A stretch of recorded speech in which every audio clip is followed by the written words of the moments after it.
Good evening. This just seems impossible, doesn't it? It's unbelievable.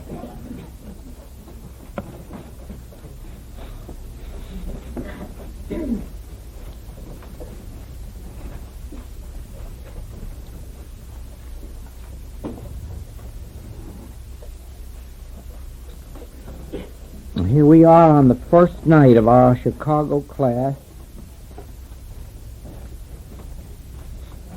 and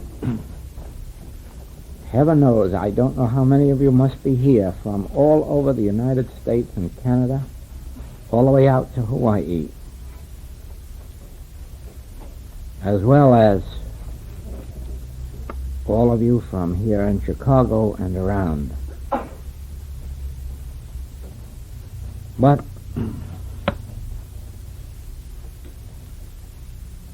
certainly it must be evident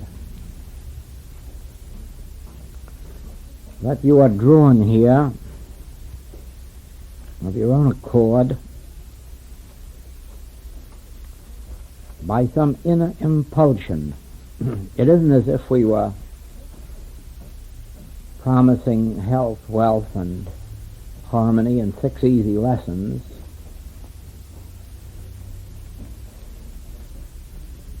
You come here knowing that the way is straight and narrow, and few there be that enter. You come knowing that you can only benefit from the message of the infinite way in proportion to your own devotion to the study and application of its principles. You know that some of our students can help you, as I can, with individual problems and with reaching a measure of understanding of the principle, but that the major part of the work you have to do yourself. I'm happy to tell you that at 10 minutes of 8 I had a long-distance telephone call from a man and wife where a healing has just taken place of cancer through the activity, through the practice of one of our students. And both of them called to talk to me to express their gratitude. You see, the principle is here. It has been revealed. As a matter of fact, the principle of healing probably began to be revealed in some measure with Mr. Quimby way back in Portland, Maine. But certain it is that Mrs. Eddy gave the world the first real demonstration of spiritual healing that it has seen in 2,000 years, and something of a principle that has produced marvelous works all over this world. And we have just begun with Mrs. Eddy's unfoldment and carried on from there, and are presenting these principles and helping the students to catch the import of them. But it's the student themselves who must develop their own consciousness and put the principles to practical expression in their lives. And so it is that the work of presenting these principles is difficult. It's a difficult work. It's a difficult task for a teacher. And you will find as you come to teaching how difficult it is. But probably the most difficult part of it all is that to you it has become so clear, and you see how for so long your students stumble over it, in their attempts to demonstrate. Now,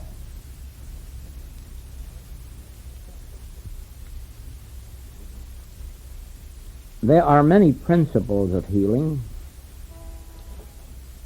and there is some measure of success with all of them. But so far, in my experience, I have seen nothing that brings about healing to the extent that these principles do that are brought forth in the message of the infinite way. When, understand that word, when you inwardly catch the import. In other words, it is not the statement of the truth that does it, but an actual inner awareness of it. I was rebuked in my mail today because somewhere or other, or in something or other, I indicated that there are students or perhaps necessary healing work, whereas I should know there are no students and no healing work necessary. It's a beautiful statement, isn't it? It's beautiful metaphysics. I am God, and so there's nobody to heal, and there's nobody who needs healing, and nobody who needs to be taught. You see, the sad part is that's really true. But oh, how silly it sounds when you say it. And how little effect it has to say, I am the truth, or I am God, or there's nobody to heal, or, oh, just let's forget it and go to the movies. It isn't that simple. Nice to be that absolute if you can be, with signs following, but foolish to be it if there are no signs following. It is true that as we spiritually glimpse God, there are no students and there are no sick people. And there's no one to heal, nothing to heal. But that is a spiritual attainment, that state of consciousness. It isn't lip service, and it isn't words in a book. It is for that reason that we don't use the word absolute in our work. We don't call ourselves an absolute teaching, and we don't call ourselves absolutists. Just for that reason. We know what the absolute truth is. And we also know how many people are using absolute truth and walking to their graves with it. For the simple reason that these truths are not truths at all until they're spiritually discerned, until they are actually realized within. And then after you discern them and realize it, you don't say those things. They're things that take place within yourself. You know, my head feels this minute something like a box of firecrackers that's been set off. I have 16 things I want to say at once and only one mouth to let them out of.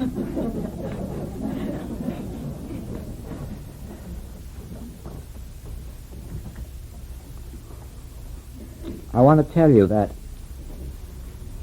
in the New York class last March, or rather in the New York work last March, that a very unusual thing happened, and the lectures that took place before the classes were probably more important than the classes themselves. It seems strange, but those lectures were of tremendous import and have influenced my entire year's work and life.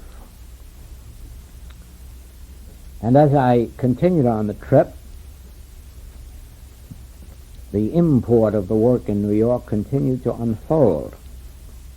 And when I struck Australia, it really came to a head, and another explosion took place. And there, too, the lectures that were given in Sydney before the Melbourne class, I feel are as important as the class itself, although the class was really a progressive step from the lectures. But the lectures are so much a part of it that I include them in the class and call it a whole series. And I guess that's what's going to have to be done here, because the lectures that we have had here really weren't lectures at all. They were as much classwork as anything you're going to have this week. And probably a foundation for the class, but certainly a necessary part of the class. And so we'll have occasion to refer to that work all through the week.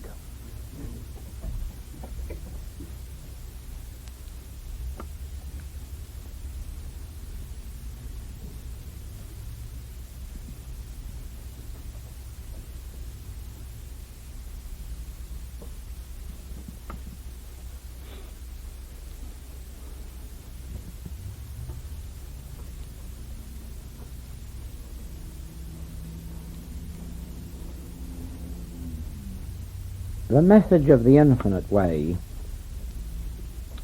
is not Christian Science, and it is not unity, and it is not new thought.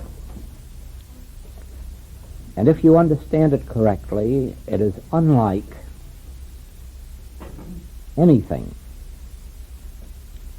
that you have experienced in your metaphysical studies. At first glance, that isn't true, because we use the same words: God, Christ, treatment, prayer, communion, meditation. But we don't mean the same thing. And so it is that in every class I urge this upon the students. Being in this class does not commit you to anything. You haven't joined anything, and by going through this class you will not belong to anything. And so think very carefully on what you hear. Read more deeply into the writings during the week and when the class is over, for you may find that this is not your particular message.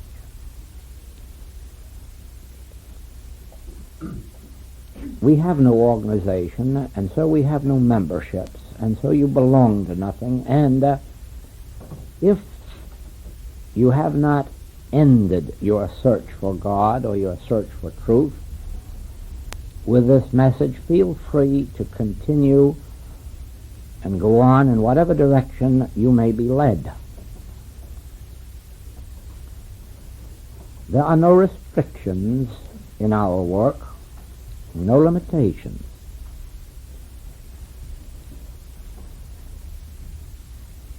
Personally, I would never thank anybody for restricting me in my reading or my listening or my activities in any direction, as long as I am searching for God or searching for truth. I feel that I want to be a free agent, to go where I want, when I want, as I want. But it has been my experience that once the principles of the infinite way became clear to me, my searching days were over. And my reading is more or less confined not only to our writings and the Bible, in fact the Bibles of the world, but to such inspirational literature as keeps us consciously in tune with truth, with God. There have been mystics all down through the ages, both Oriental and Occidental. Many of them have not only been close to truth, but actually realized the truth of their own identity. And sometimes to read them, to be with them in their writings, is like being with them in their consciousness, and it is an uplifting experience. True, not one of them caught the vision of healing. Not one of them caught the principle of healing, so there isn't much to be learned from them in that direction. There is only a feeling of oneness with them, in that they did either come close to God or came into the actual realization of their true identity, and yet missed the entire point of healing.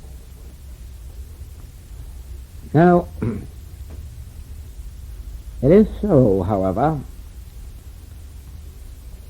that the message of the Infinite Way needs a great deal of reading and a great deal of studying in order to develop one's consciousness to the point of realization.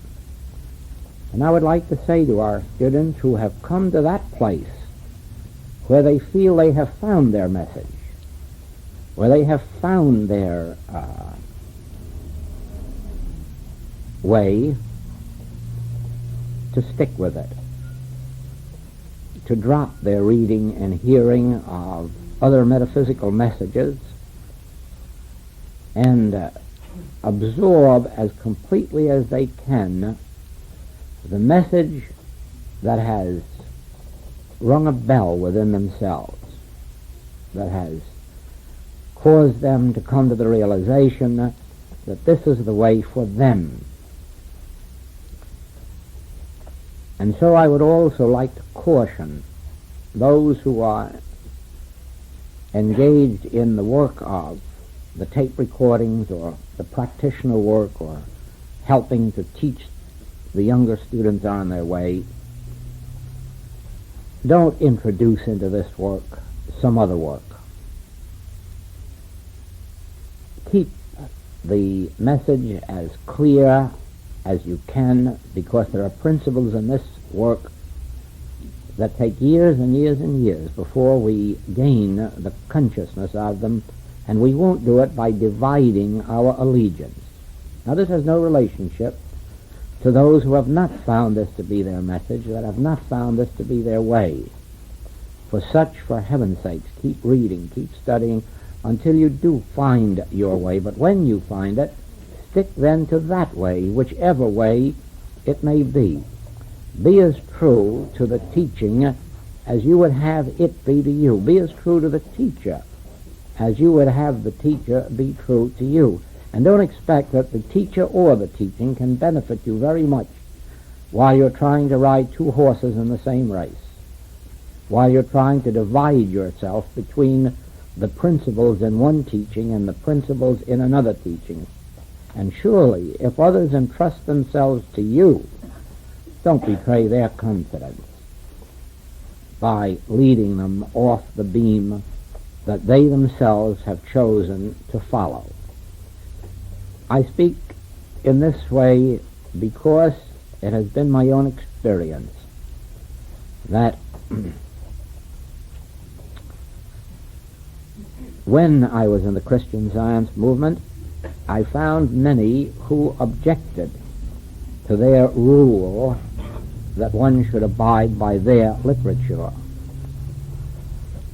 Knowing the men and women at headquarters, as I have known them in the past, I can tell you that their concern wasn't for making more profits.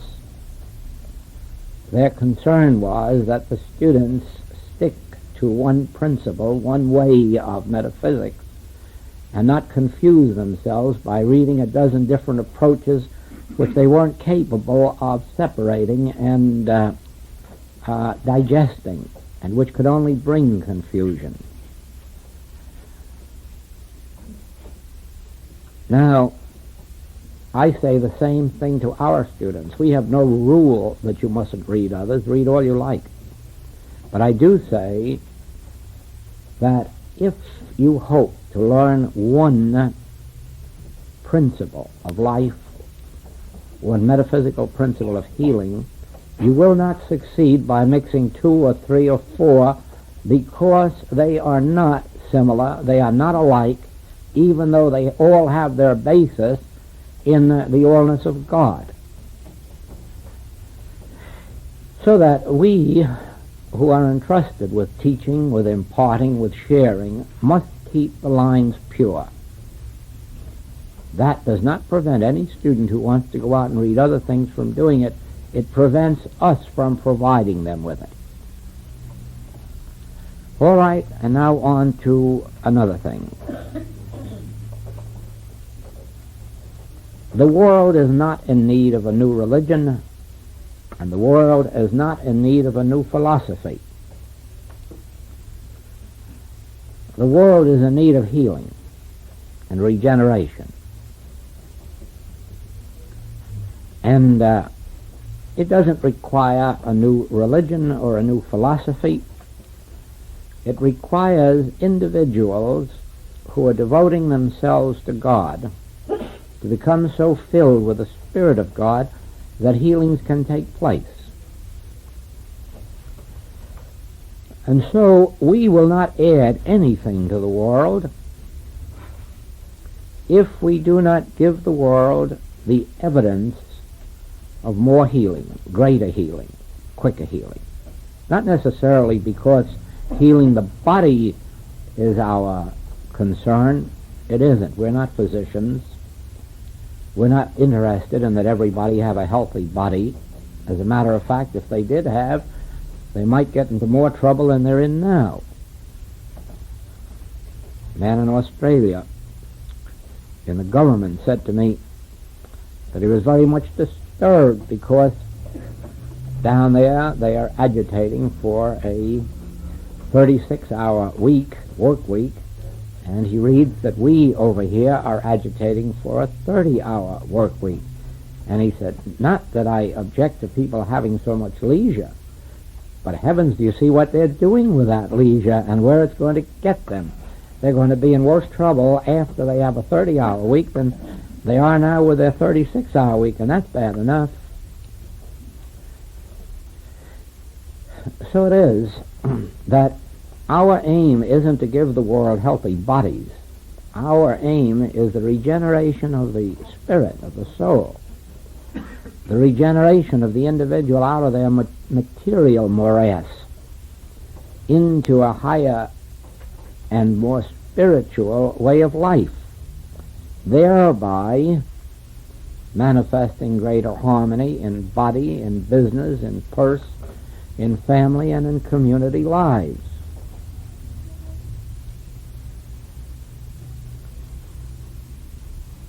I suppose one of the richest experiences, or perhaps I should say the richest experiences that I have in these travels that I've had these last 8 years is the opportunity that I've had for meeting with the mystics of the world, mystics and near mystics, philosophers, because it is a most wonderful thing when you meet these men and women to see how completely at one you are, even though your paths may differ, your approaches may differ, and then to sit back and think sometimes, just think how impossible it would be for you and me to have a war or a fight or a lawsuit. Just think how impossible it would be for any kind of an inharmony or discord to enter into this relationship. And you can feel it too. You might differ as to just how to meditate or what position to sit in, and you might even differ as to what you find when you meet God face to face, but you can't fight about it, and you can't go to law about it, and you can't have fist fights, and you can't have arguments. It's almost as if you were communing with yourself, really, to commune and to be in the company of these really great souls. So it has been, we've had the experience in these safaris that we have here, Infinite Way safaris, that when we are together like this, it's an almost impossibility for fights, arguments, discussions, lawsuits to take place, because even the little that we've grasped of the spiritual life has ruled out of us most of the sins of the world, the desire for each other's money, the lust after each other's body, the longing for greater reputations or ambitions or so forth and so on. And therefore, the world findeth nothing in us, the devil findeth nothing in us to grab hold of. A conscious union with God provides us with all of our needs. And therefore, there's nothing left to fight about, battle about, long for, or desire. Whatever it is that is ours by grace. Whatever is ours comes to us as a result of this conscious oneness with God. And so we can commune with each other, we can help each other even, we can be with each other, and yet it's the rarest thing to find in these groups any differences of a serious nature. Now this is only a tiny taste of what the world has in store for it, when it too realizes that the only need it has in the world is a conscious touch of God, that through that touch all things are added unto us, and we have no needs from each other.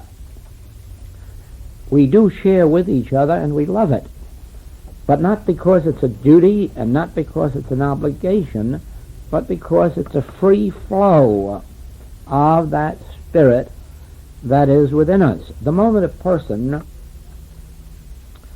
who has caught a glimpse of the spiritual way of life, the moment such a person continues to do things because it's their duty to do them, or they're under an obligation to do them, they're missing part of the joy of the way of life. No one ever need do anything out of a sense of duty or from a sense of obligation. Since God is the source of all, and since manna flows day by day, we can do our sharing, whether it's with time, service, opportunity, money, whatever it may be. We can do that without any limitation and without any loss to ourselves, because we're eternally being renewed and refilled from that infinite source. Why then do anything out of obligation when it is so much more joyous to do it just because of the flow of spirit? Now, this brings, however, one of those serious points that you find in the booklet, Love and Gratitude. This is part of the difficulty of giving up one's humanhood. We talk very often about dying daily and how we love to give up our personal sense of self, and I think we would more than we do, only we don't know how. And then when we find out how, we immediately see the difficulty of it. The greatest aid toward giving up a personal sense of self is never to feel that anyone owes you a debt of gratitude. If you can attain that realization, you are almost at the door of heaven. The very moment that whatever you have done, are doing, or propose to do in the future is done without any desire for a return, even of a thank you, in that moment you have died 99% to your personal selfhood. You've really got your foot inside of the gate of heaven, and it only takes a little bit more to push the rest of you through. It is a strange thing, but that which binds us to personal self is the desire to get, to acquire, to have, to be recognized, to be rewarded. That binds us, because it is virtually saying, I did that, and so I deserve a return, a recognition, a reward. And that I is the devil that keeps us outside of heaven. You remember the story I repeated in the lectures about the religious man who couldn't get into heaven. Whenever God asked who was there, his answer was, I am. And he just couldn't get in. As long as he clung to that word I, there was no way for him to get into heaven. It was only when he came to his senses and realized, there's no I, thou art. Then there's room in heaven. Certainly. So with us, as long as there is an I doing something, I that should receive, should expect, that I is the very devil of personal sense that binds us to most of our troubles. And we can lose that I only in one way. You can't get rid of it, you can't push it out, and you can't make any statements that will destroy it for you, and you can't read any books that will do it. There's only one way to destroy the personal sense of I, and that's to give it up and just acknowledge whatever is being done through me, God is doing. And so if there's any recognition, any reward, any gratefulness, let God have it. And just leave me out of the picture. And you'll find then that the reward and the recognition and the gratitude and the promotion all begins to pile in, because everyone is eager to pay homage to God. And by destroying that personal sense of self, you've left only God there to be recognized. Now, this leads us very naturally to our healing work.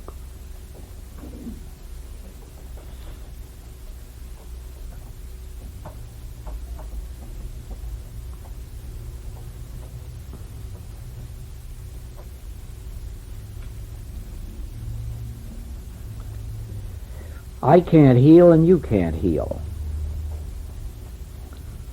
And the sad part for most people is God can't heal either.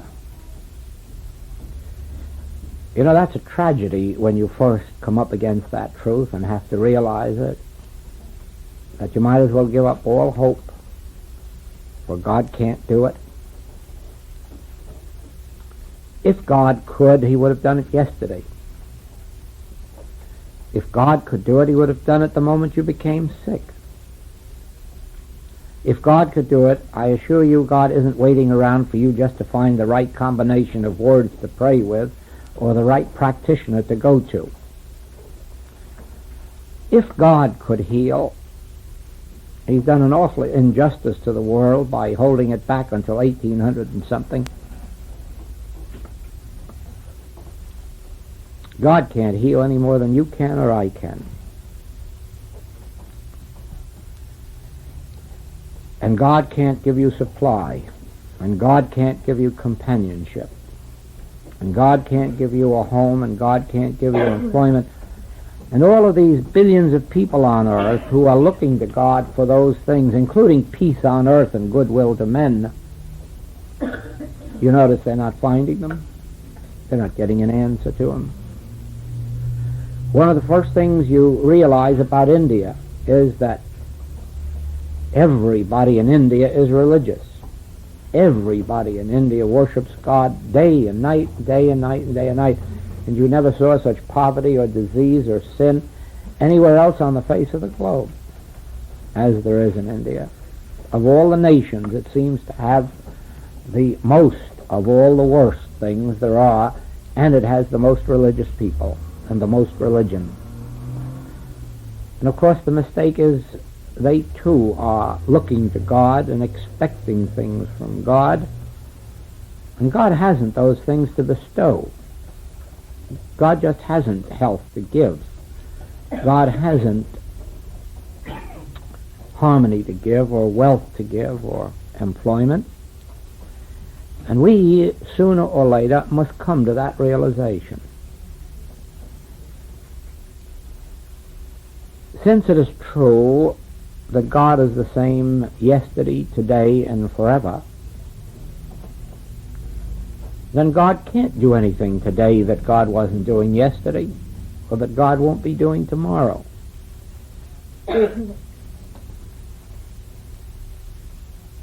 Since it is true that God is love, God can't be withholding health and harmony and peace on earth from us. And if God isn't withholding it, God hasn't it to give.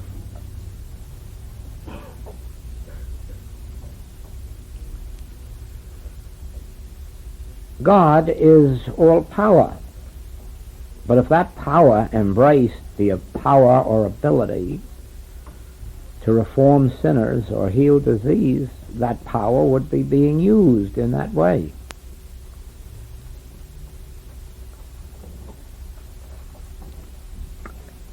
If there are very young students of truth in this room, this might come to them with as much of a shock as it came to me at one time. That there was no use of looking to God. When it came to me, and I spent days pondering, the thought came, if I was sick and prayed to God and He healed me, I'd be mad at Him. I don't want such a God. I don't want such a God. A God that lets me be sick until I get around to praying or until I... No. No. That's sort of a human being. A human being might not do me a favor until I ask for it. I want that kind of a being for my God. It suits me better to have a God of omnipotence, omnipresence, omniscience. Suits me better to have a God that is an all-knowing mind that knows my need before I do.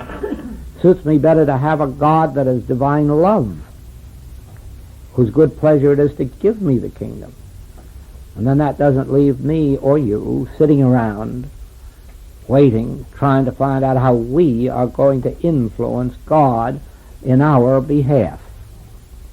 Of course, that's what the world is doing.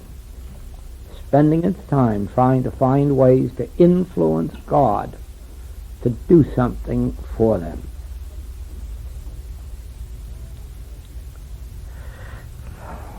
Oh, we've all played this game where you make chalk marks on the sidewalk, boxes.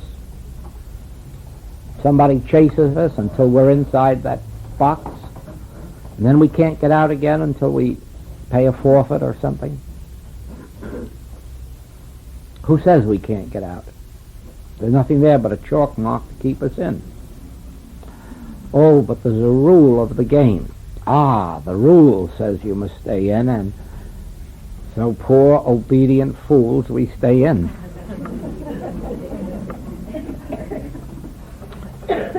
But it's all right while it's a game, but wouldn't it be terrible if the other children went home while we're in that box and didn't release us, and we still felt we can't get out of that box when all we have to do is step across?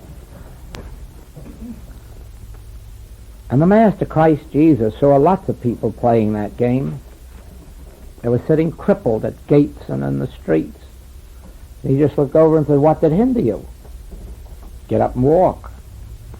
And they got up and walked. And they found out when they made the effort to get up and walk that there was nothing hindering them. They were just obeying a rule of human life that says under certain conditions and at a certain age you must be paralyzed. And they accepted it. There were the conditions and there was the age, and they did. But he saw the chalk mark there and said, "There's nothing hindering you. Get up and walk." Now, he didn't call on God, did he, to heal those people? He didn't even call on God when he stood before the corpse of Lazarus. He said, "I don't have to pray to God." Oh, but for the sake of the ignorant one standing around, I'll do a little praying. But I don't have to pray to God. "Lazarus, come forth." And Lazarus got up and came forth. What was hindering him? The rules of the game that said that when you lie down you must be dead.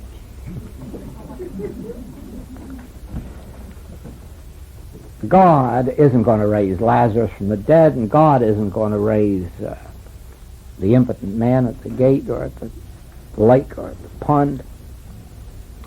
God isn't going to heal disease. Somebody's going to come along that sees that the laws of disease are chalk marks. And they're going to say, what did hinder you? And you look around and say, nothing. We had an experience like that with a man who was lying in bed, ready to die on Friday, and this was Tuesday. Who said he was going to die Friday? All the doctors did that were attending him. Friday after midnight. That was the rule of the game. But one of our students heard about it and called on this man. You don't have to die. Oh, yes, I do. The doctors told me, and I've counted my white corpuscles, and I'll die Friday after midnight. Oh, no, she said, you don't have to.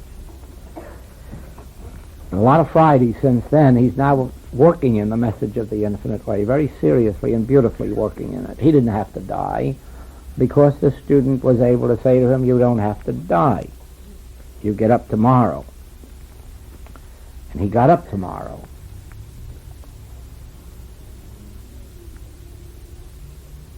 The Master told us that we would have to be as little children in order to accept this truth. And you see why? Because even children once in a while will hop across that white line, whereas we won't. As long as we're told the rule is that you stay in bed 3 weeks, you do. And when the rule is you must die next month, you die. I was told in 1921 at the largest hospital in New York that I had 3 months to live. But a practitioner told me I didn't have to die. And I believe the practitioner more than the doctors.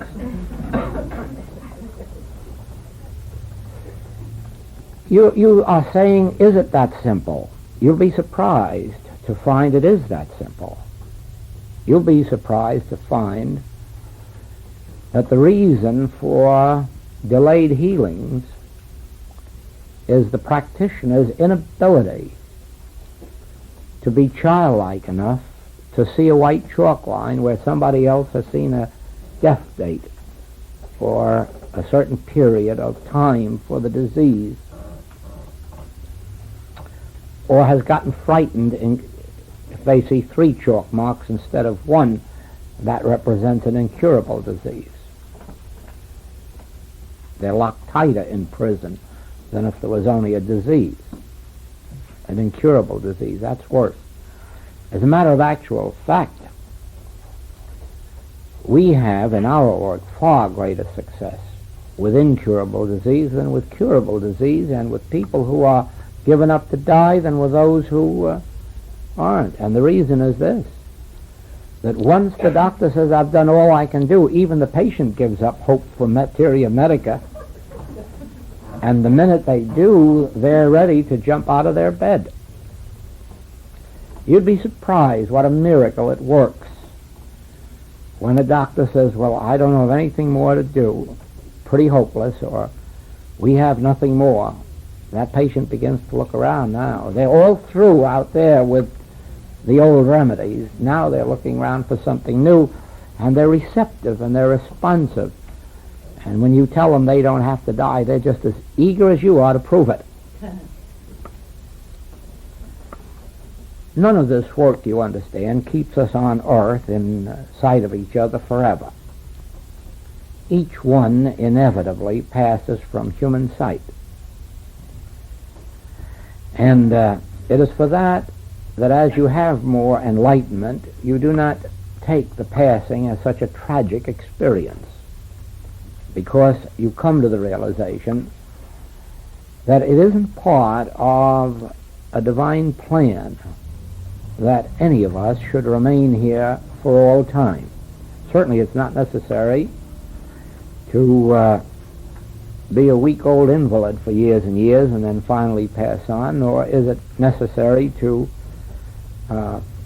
linger with disease. But it is inevitable that as we outgrew infancy and outgrew childhood and outgrew adulthood, outgrew the middle years, that we're going to outgrow this entire human experience. But it will be a progressive step unless we fight to cling to it for no good reason. Begin as soon as you can to look on the experience of passing not with horror and not as if it were the end of something beautiful. It isn't. It's the beginning of something beautiful. It's the end of one phase of our experience and the beginning of another. You surely know that had life on earth been meant to be a continuous experience, the men who have contributed so much to life as Abraham, Isaac, Jacob, Moses, Elijah, Elisha, Jesus, John, Paul, Krishna, Buddha, Lao Tzu, they'd still be with us.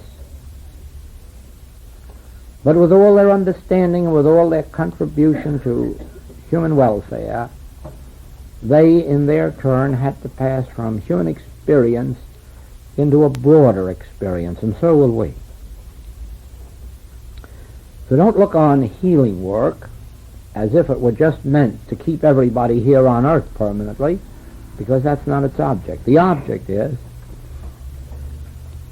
spiritual regeneration, so that as our soul expands, we are ready for the higher experiences, not only here on earth, but the higher experiences that can come to us as we leave this earth. Never believe for a moment that any of these men that I have just named, and countless others that I could name, never believe that they are dead. Never believe that they aren't now as much alive and present with us as they were when they were visible. Never doubt for a minute that they are continuing their spiritual ministry, for they it is who are responsible for our progress today. It is the truth that they are throwing into consciousness. It is the truth they lived on earth and are still living that we're catching glimpses of, and that's why the literature of those people lives on.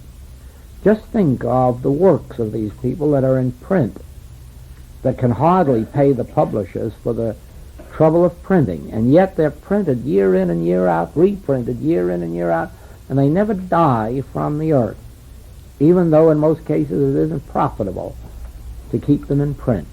And the reason is, just as the Master said, my word shall never pass away. These messages are ours. They're taken into our consciousness through the written word, and they are received by those who rise high enough in spiritual consciousness interiorly. Every time an impartation reaches us within, it comes from God. But is there a God separate and apart from its individualized form? And you know the answer to that. God is expressed as individual, you and me, and that expression continues on into eternity. Now we know this by inner mystical experience, but we are told it by some of the mystics who experienced it. One of these told it to us in such a clear, simple manner that the message should never have been lost.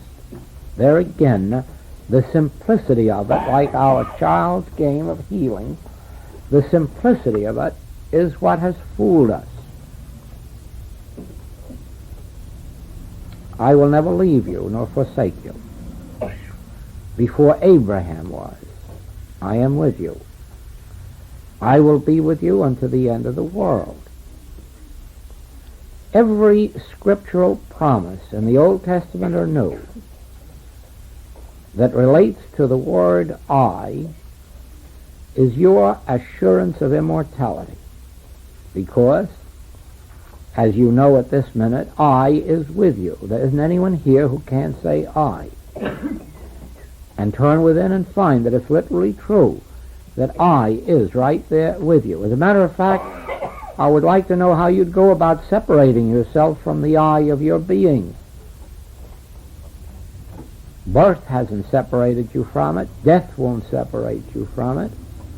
Accident won't separate you from it.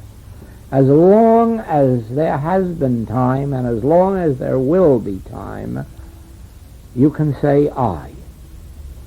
It didn't begin with birth. It won't end with death. For I am with you since before Abraham.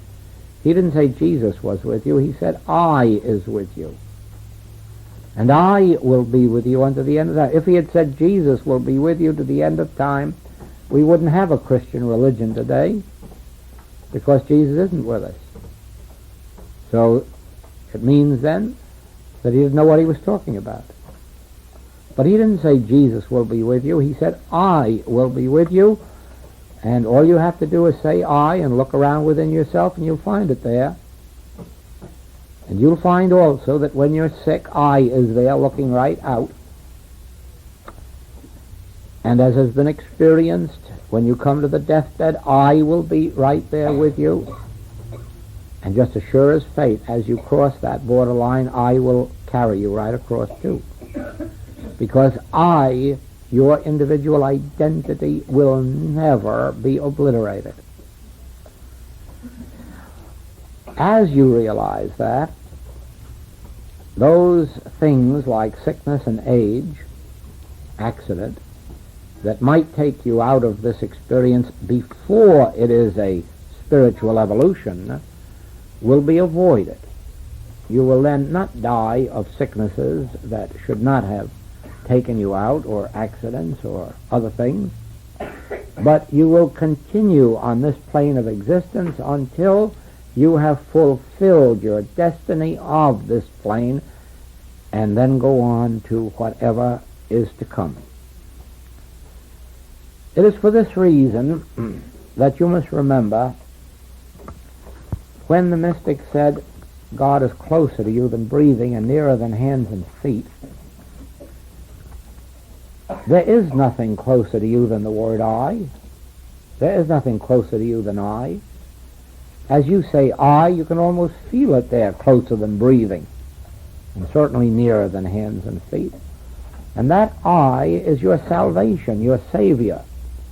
That I is your God. That I is your permanent identity. So that once you locate God as the I of your being, you have nothing to fear if you're out in a rubber boat in the ocean, and you have nothing to fear if you're in an airplane. Even if it's falling, you have nothing to fear, for I am with you. If you make your bed in hell, I am there.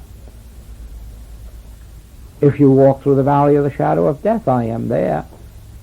You have nothing to fear as long as you consciously remember that I am with you. And if you are lost in the desert, that I will set a table in the wilderness for you. It will lead you to the oasis. It will keep you harmoniously until you find that oasis. It will guide you to it. I will. I will. I, in the center of your being, I, in the midst of thee, am mighty. And if you go through the waters, you will not drown, because I am with you. And if you go through the fire, the flames will not kindle upon you, for I am with you. And all you have to do in any experience is to remember that I am with you, and you'll never have to ask God for a healing. You'll never have to depend on any God for a healing. You'll never have to look for anything in the future tense. And now, let me dwell on that for 1 minute. In the spiritual kingdom, there is no future tense. Just remember that one statement. In the spiritual kingdom, in the kingdom of God, in the kingdom of heaven, in the kingdom of peace and joy and power and dominion, there is no future tense.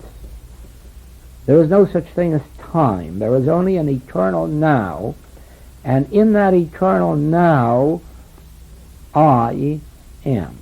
All that God is, I am. Son, thou art ever with me, and all that I have is thine. In this eternal now of this very moment. Now, to human sense, this now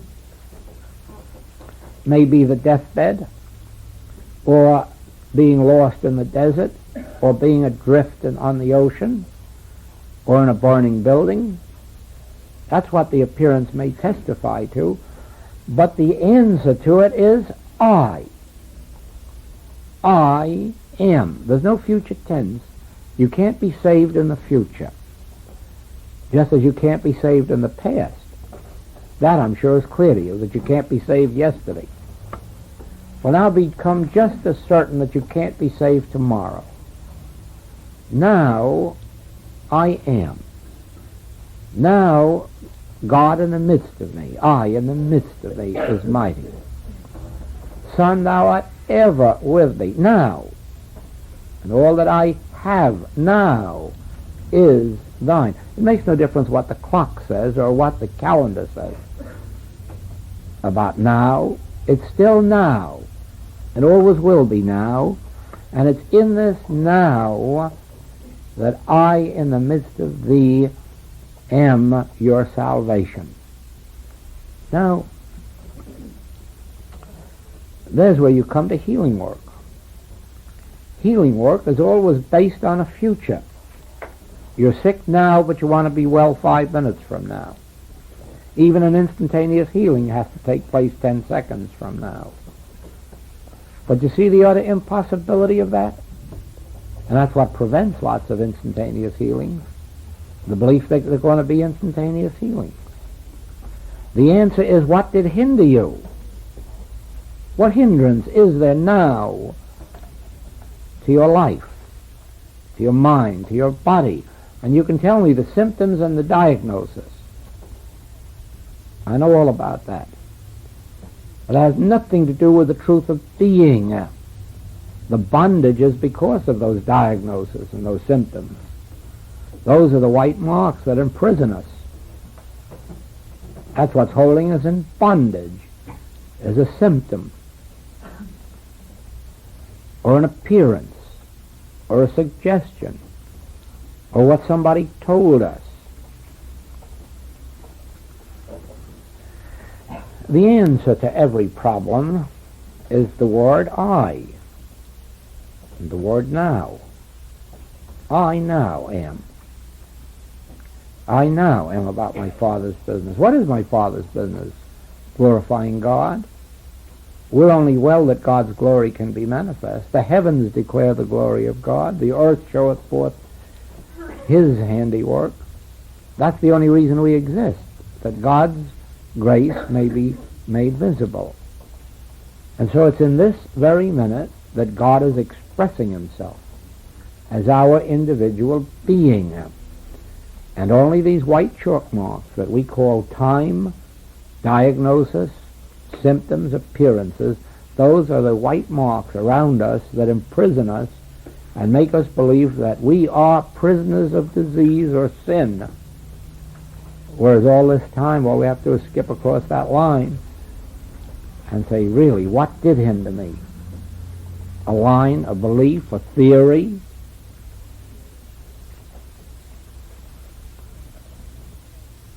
Healing can't be accomplished if you believe really that a healing is necessary. Healing can't be accomplished if you believe that God is necessary to healing. Healing is only possible when you can realize there's nothing hindering anybody because God never stopped functioning. So you can't start God functioning. He never stopped. Thy grace is my sufficiency when? Now, yesterday, tomorrow, always. Does that mean that we have to get God's grace? Or does it mean that it is a fact that God's grace is already ours? Is God's grace something you earn or deserve? Is God a man sitting up there holding His grace away from us? Is God's grace something to be earned or deserved or one nonsense? God's rain falls on the just and the unjust. God said, let him who is without sin cast the first stone. Stop this nonsense of trying to hold off God's blessings until tomorrow, until you're worthy of it or deserving, or until your patient is worthy or deserving. Sometimes it's easy to forgive ourselves than our patients. But let's be fair about this. God's grace is not something that you wait for. God's grace is an ever-present fact, just like the sun coming up and going down each day. That's God's grace. The stars moving in their courses, that's God's grace. The moon, the tides, that's God's grace. The fact that when you plant roses, roses are going to come. When you plant pineapple, pineapple's going to come. When you plant orchids, orchids are going to come. Like begets like. That's God's grace. If it weren't for God's grace, you wouldn't know when you plant roses but what you might get pineapple, and you might not like those. No, do you see, God's grace is always a state of is, a state of being. God's grace is available now. You don't sit around waiting for it. God's grace is my sufficiency. I'm satisfied this minute to abide in and by and through God's grace. And I don't struggle. I relax. I yield myself to that grace, and then let it pick me up each minute, manifest itself each second, each hour, one at a time. I can't live yesterday. I can't live tomorrow. I haven't found a way even to live 5 minutes from now. Well, I think we better have a rest and continue this a while. I think that we ought to stay here a little longer.